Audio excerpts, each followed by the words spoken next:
Hey guys, welcome back to our channel. Welcome back to another ഒരു movie review ആണ് സുഹൃത്തുക്കളെ. Jude Antony direct ചെയ്ത് വരുന്ന തുടക്ക മൂവിനെ കണ്ടു വന്നിരിക്കുകയാണ് സുഹൃത്തുക്കളെ. നമ്മളെ ലാലേട്ടന്റെ മകൾ വിസ്മയ മോഹൻലാൽ അങ്ങനെ ഫസ്റ്റ് ടൈം അങ്ങനെ അഭിനയിക്കുന്ന പടമാണ് സുഹൃത്തുക്കളെ.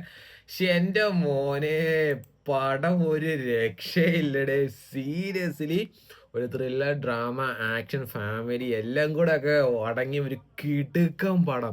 ഞാൻ ഇതിന്റെ ട്രെയിലർ കണ്ടപ്പോഴേ ഞാൻ ഭയങ്കര എക്സൈറ്റഡ് ആയിരുന്നു. കാരണം എന്ന് വെച്ചാൽ എന്തോ ഒരു സാധനം ഇവർ അതിനകത്ത് ഹൈഡ് ചെയ്ത് വെച്ചിട്ടുണ്ടെന്നുള്ള കാര്യത്തിൽ 100% ഷുവർ ആയിരുന്നു. യെസ്, അതേപോലെ തന്നെ എന്റെ പോലെ സെക്കൻഡ് ഹാഫ് കംപ്ലീറ്റ്ലി വേറെ ലെവൽ സാധനമാണ്. നമ്മൾ ഈ ഇന്റർവ്യൂവിലും അല്ലെങ്കിൽ അങ്ങനെയുള്ള സ്റ്റേജുകളിൽ കണ്ട വിസ്മയ മോഹൻലാലേ അല്ല. ഏറ്റവും പോലെ ജാതി സാധനങ്ങളാണെന്നറിയോ. മാർഷൽ ആർട്സ് ബേസ് ആയിട്ടുള്ള ഫൈറ്റും കാര്യങ്ങളും എന്റെ മോനയുടെ പൊളി. ആദിക്കകത്ത് പ്രണവിന് ഈ പറഞ്ഞതുപോലെ നമുക്ക് കാണുമ്പോൾ അറിയാം പുള്ളിയുടെ ഒരു ഫസ്റ്റ് ടൈം ആക്ടിങ് ആണ്, അല്ലെങ്കിൽ പോട്ടെ ക്യാമറ ഫേസ് ചെയ്യുമ്പോൾ ഉള്ള ബുദ്ധിമുട്ട്, അല്ലെന്നുണ്ടെങ്കിൽ ചില ചില മൊമെന്റ്സും കാര്യങ്ങളൊക്കെ പുള്ളിക്കാരൻ ഫേസ് ചെയ്ത് നമ്മൾ കുറെ കണ്ടതാണ്. ആകെപ്പാടെ പുള്ളിക്കാരൻ്റെ ആ ഒരു പാർക്കൂർ ഐറ്റംസും കാര്യങ്ങളൊക്കെ ആയിരുന്നു അത്യാവശ്യം കുറച്ച് പിടിച്ചു നിന്നത്.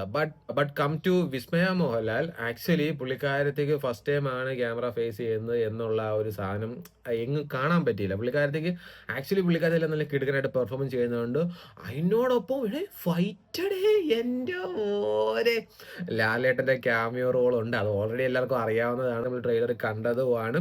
പക്ഷെ അത് വെച്ചുകൊണ്ടും ഒരു സാധനമുണ്ട്, അതും എജാതി സാധനം എന്നറിയാമോ. ഫസ്റ്റ് ഹാഫ് കംപ്ലീറ്റ്ലി ഒരു നോർമൽ ബേസിൽ പോകും, ചെറിയ ഒരു ത്രില്ലിംഗ് മോഡിൽ പോയിട്ട് പിന്നെ അത് ജസ്റ്റ് ഒന്ന് നൈസായിട്ട് ലാൻഡ് ചെയ്യും. അതാണ് ഫസ്റ്റ് ഹാഫ് കംപ്ലീറ്റ്. സെക്കൻഡ് ഹാഫിലേക്ക് കയറുമ്പോഴത്തേക്ക് വേറെ ലെവൽ ഓഫ് എലിവേഷൻ ആണ് കൊണ്ടുവന്നിരിക്കുന്നത്. ഏകദേശം ഒരു 3 ഫൈറ്റും ഇതിനകത്തുണ്ട്. അത് ലാസ്റ്റ് ഫൈറ്റ് പൊളി സാരമാണ്. ബേസിക് കോൺസെപ്റ്റ് ഇത്രയേ ഉള്ളൂ, വയലൻസ് അഗൈൻസ്റ്റ് വുമൺ. അതാണ് ഒരു ബേസിക് കോൺസെപ്റ്റ് ആയിട്ട് എടുത്തേക്കുന്നവർ. അതായത് വുമൻസിനെതിരെ ഉണ്ടാകുന്ന വയലൻസും കാര്യങ്ങളും എല്ലാവരും ചിലപ്പം റിയാക്ട് ചെയ്യണമെന്നില്ല. ബട്ട് ചിലവരടുത്ത് എത്തുമ്പോഴത്തേക്ക് അവർ ചിലപ്പോൾ തിരിച്ച് റിയാക്ട് ചെയ്യും. അതാണ് ഒരു ബേസിക് കോൺസെപ്റ്റ് എടുത്തേക്കുന്നത്. ബട്ട് അത് എന്താണ്, ഏതാണ്, എങ്ങനെയൊക്കെയാണ് എന്നുള്ളത് നിങ്ങൾ പടം കണ്ടിട്ട് മനസ്സിലാക്കുക. ലാലേട്ടന്റെ ക്യാമിയോ പൊളിച്ചു. ഐ മീൻ ആദ്യക്കകത്ത് പുള്ളിക്കാരൻ ഒരു ആക്ടറായിട്ട് തന്നെയാണ് കാണിക്കുന്നത്, ബട്ട് ഇതിനകത്ത് പുള്ളിക്കാരൻ ഒരു ക്യാരക്ടറായിട്ടാണ് വന്നേക്കുന്നത്. അതും വെടിച്ചില്ല സാധനമാണ്. ആ ഒരു ക്യാരക്ടറിൻ്റെ കഴിഞ്ഞിട്ടും ഒരു കിടക്കുന്ന സാധനം വരുന്നുണ്ട്.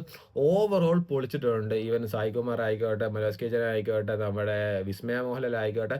പിന്നെ എടുത്തു പറയേണ്ടത് ആന്റണി പെരുമ്പാവൂരിന്റെ മകൻ, എന്റെ മോനെ പുള്ളിയാണ് ഇതിനകത്ത് നെഗറ്റീവ് ഷെയ്ഡ് ചെയ്തേക്കുന്നത്. കിടുക്കൻ ഡയലോഗും കാര്യങ്ങളൊക്കെ വളരെ കുറവാണ്. 1, 2, 3 ഡയലോഗുകൾ, അതും സെക്കൻഡ് ഹാഫിൽ അങ്ങാണ്ടേ ഉള്ളൂ. പക്ഷെ പുള്ളിക്കാരൻ കിടുക്കും പെർഫോമൻസ് ആയി. ഡയലോഗും കാര്യങ്ങളൊന്നും വേണ്ട, മാസിയും കാണിക്കാൻ എന്നുള്ളത് പുള്ളിക്കാരന്റെ സ്റ്റൈലിൽ തന്നെ തെളിയിച്ചിട്ടുണ്ട്. ലെവൽ ഓഫ് പെർഫോമൻസ് ആണ്, നൈസ് ആണ്. നിങ്ങൾ എന്തായാലും തിയേറ്ററിൽ പോയി കാണുക.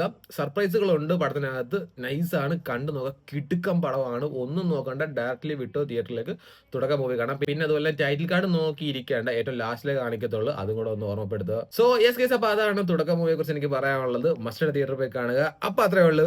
ബൈ.